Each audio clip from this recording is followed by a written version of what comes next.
everyone, and welcome back to another episode. Today we're going to be swapping out the engine of our Audi TT.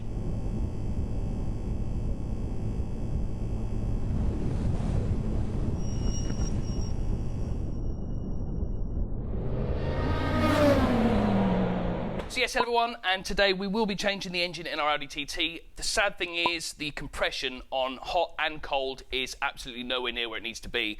So we did a cold and a hot compression test. Cold, we had 70, 50, 60 and 60 psi across all 4 cylinders. Hot, the cylinder 2 dropped quite drastically down to 45 psi.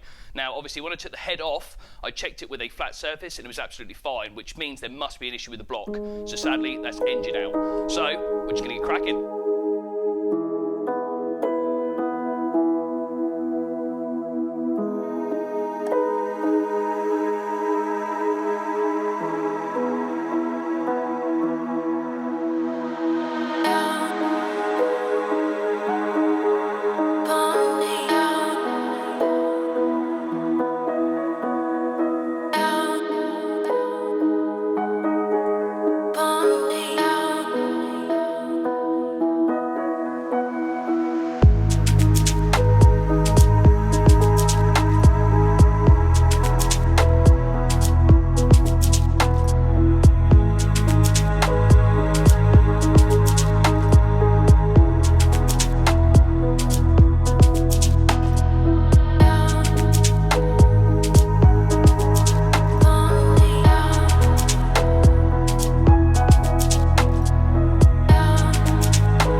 Because we ran into a pretty major problem.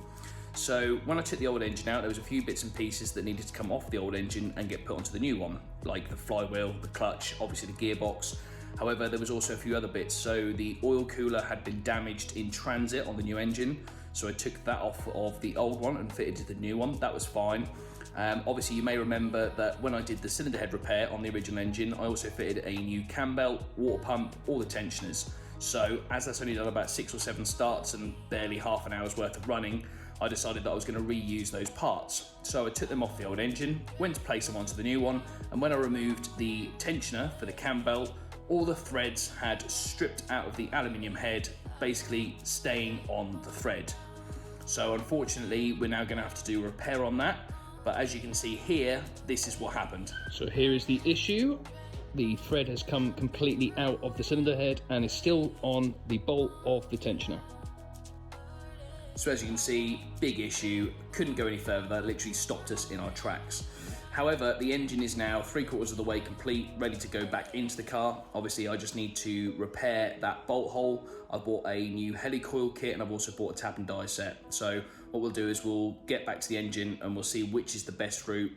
It's gonna look like it's gonna be a helicoil. It looks as though somebody may have even helicoiled it previously because the hole where the bolt goes is now perfectly smooth. So I'm not sure if somebody's drilled it and then put a helicoil back in. So we'll judge that when we get there and we can go forward from there. Other than that, I just would love to replace the inlet manifold off the new engine for the original one because somebody has painted the new engine one absolutely hideous red and it's all faded and dirty and it just looks awful.